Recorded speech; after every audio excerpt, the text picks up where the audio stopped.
Oh my goodness, where are we at? Let's see. Wow, week 42. So we only have 11 more weeks before we can put 2020 behind us.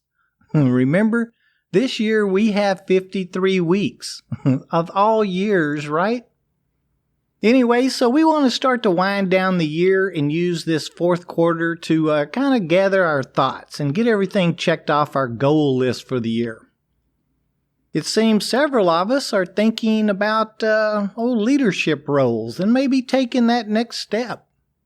Over the last 5 episodes, I've heard from a couple of people from Texas and several ladies and gentlemen out in the Chicago area and a young man up in Pennsylvania, all wanting more and aggressively working to express their wishes to their management teams.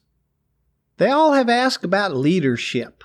Now, not particular positions or what all they can entail, but about how do they know if they can do it. I've answered them all the same way. You can do it. I ask if they can commit to doing it, though. As we've learned, yes, it is more than just a job. Being a leader, you'll have others dependent on you, the company dependent on you. And well, you're depending on yourself and your judgments and decisions as well. I thought today we'd talk a little bit about what traits I believe are needed to be a strong ops leader, or what qualities and habits will help make a young leader. Okay, so get ready to laugh with me now. I think, or this is a big one for me anyway, so habit number 1 is that we need to make the bed every day before we leave the house. You're laughing, aren't you? Seriously though. There's even an entire book about it called Make Your Bed, Little Things That Can Change Your Life, and Maybe the World by William H. McRaven. McRaven outlines the benefits of starting each day with a made bed. Most importantly, it leads to a better day. And this man led SEAL teams. I believe making the bed is a small action that goes a long way. This one action is the catalyst for my, day of success. Starting the day with positive action leads to more positive action. And before you know it, the stream of inspiration continues to more success. Now, of course, making the bed is only one part of my morning routine. I think our minds needs a routine. Start the day off right with a definite action that marks the beginning of your day. Making your bed is a great way to cue our minds to kick into gear and start the day. I believe that making your bed can strengthen your ability to lead. And here's kind of a few thoughts or how it helps me. Number 1 is consistent structure. I need structure. Routines are an important part of each day because they provide me that consistent structure. This structure provides a stability that is key to outstanding leadership because it will give us the strength and peace of mind at the very beginning of our day. And then predictability. By knowing exactly what your morning looks like, you are going to be able to avoid any unnecessary confusion or indecision. And of course, greater self-discipline comes along with that. Sticking to a morning routine increases self-discipline in really all areas. This habit requires intention and practice, though. This ritual will provide an inner strength that will pretty much permeate all of our affairs, making us much stronger leaders. I think it's kind of important to be peaceful and slowly begin our day. This kind of makes me much more satisfied than the shock of an alarm clock, jolting us into the reality of the world every morning. If you have trouble sleeping, establishing a nightly routine is a great way to get your sleep in order too. Here at WAOC, we've talked about how important good rest is. Turn off our technology at least an hour before it's time to go to bed. Take time to slow our minds and relax a little bit. It can be hard to go from work mode to chill mode.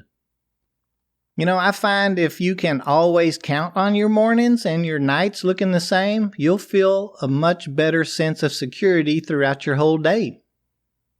And then habit number 2, act according to our values and choosing our values.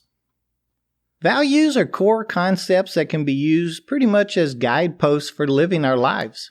There are limitless possibilities for what values that we can use to guide our leadership. Based on how you live and work, you can evaluate your priorities and decide upon your core values. But you need to know what your values are. I've always found these techniques can help us clarify our values. Number 1, what type of leader do you want to be?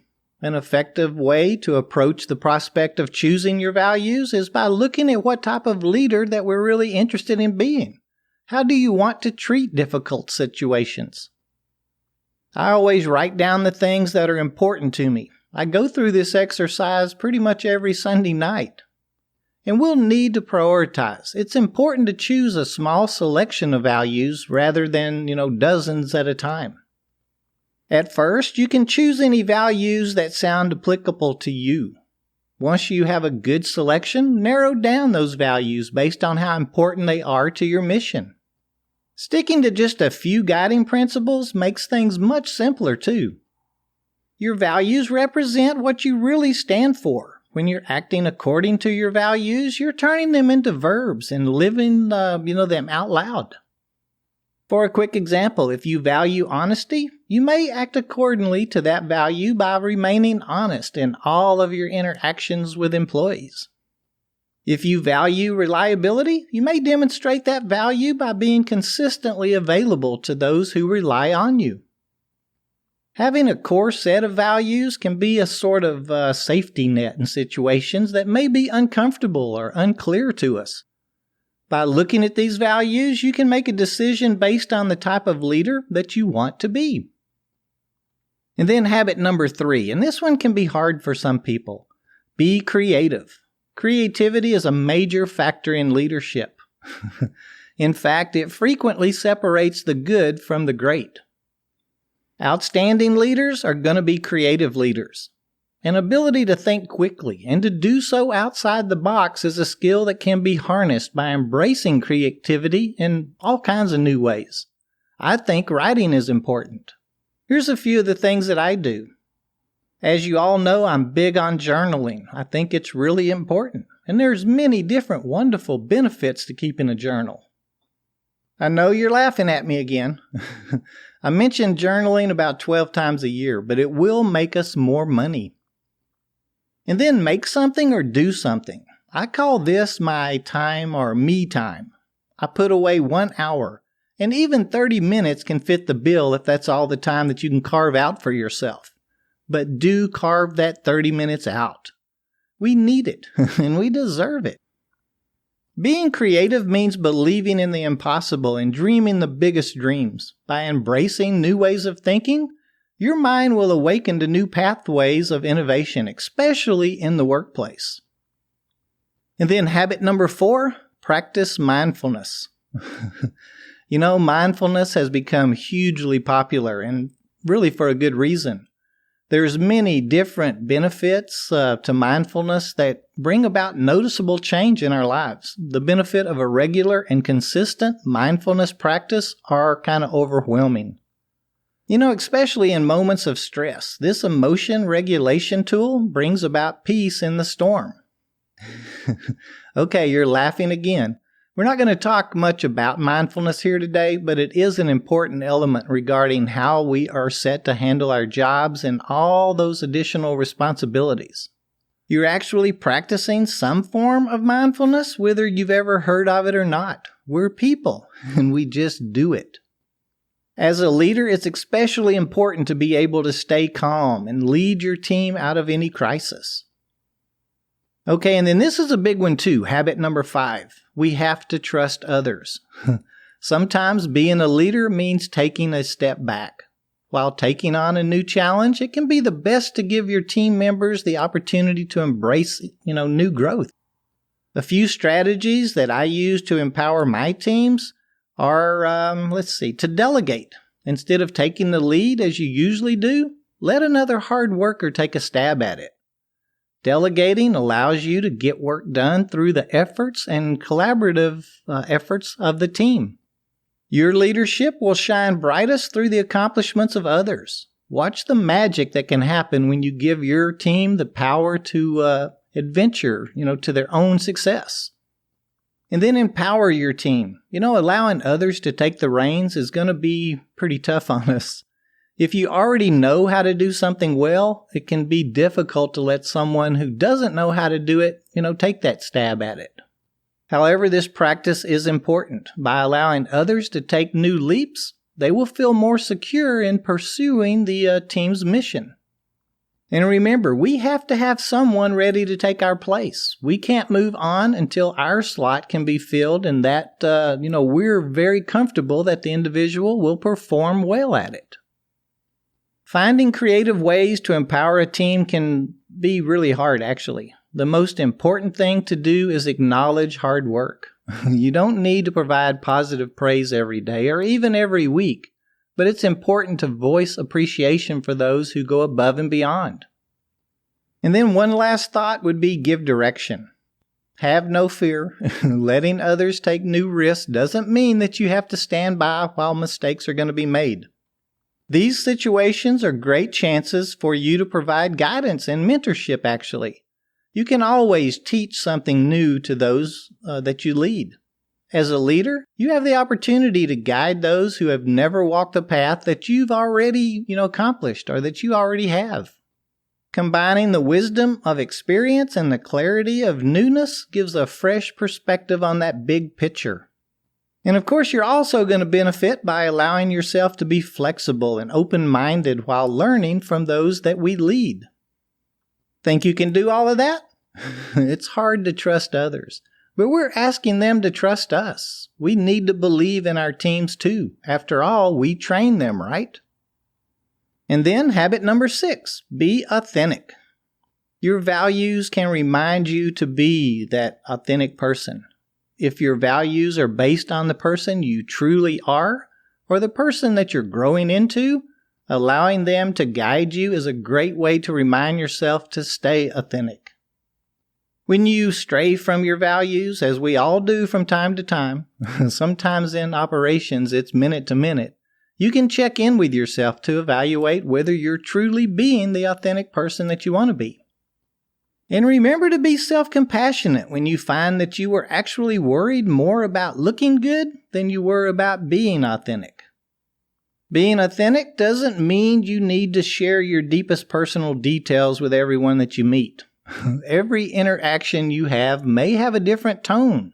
Casual, familiar, professional, even cold. Each of these calls for authenticity in a slightly different way. And then habit number 7 is exercise. And this is an important one. Healthy leaders are happy leaders, and happy leaders are effective and productive. A great way to achieve a positive state of mind and body is through exercise. Regular exercise does more than boost your metabolism and muscle strength. It also lifts your mood and gives you energy. Exercise is one of the most effective ways to amplify those positive mental states. Besides lifting your mood, exercise also helps with depression, anxiety, and ADHD. By exercising, you are increasing blood flow to the brain. This increase in blood flow leads to the production of chemicals that make us happy. And exercise doesn't mean you have to go to the gym or practice yoga. They'll help, but even a walk or exercising beside your bed in the mornings will serve the same purpose. Again, we're human and we need health and structure. And there's going to be missteps. There will be difficult days. A truly outstanding leader uses coping skills and simple behavior modifications to come back into focus and keep pushing towards the impossible.